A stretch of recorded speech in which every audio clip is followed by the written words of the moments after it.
Welcome to Mystical Minds. I am your host, Jamie Gerard. Today I will be reading poetry and prose from Danny Martin Gerard, author of the Poetic Cues trilogy.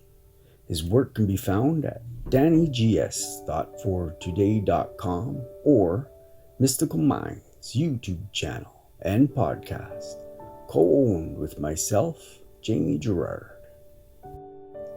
Self-worth. Self-worth is a reflection of you, who you truly are, and it unfolds the journey before you. Embrace yourself, appreciate the inner you, while knowing the outer self changes when you realize your worthiness and potential within. Thank you so much, Danny G. That was powerful. And now, I'd like to take a moment with you. So if you're able, close your eyes and think about the good in your life right now. I am grateful for my wife. I'm grateful for my family. And I'm grateful for my friends.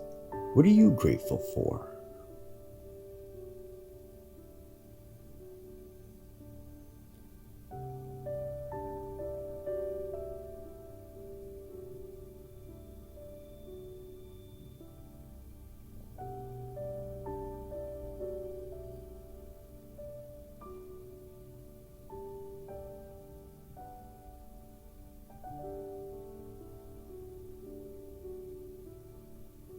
Now, take a deep breath in and let it out. With love. Thank you so much for listening. Have a beautiful day.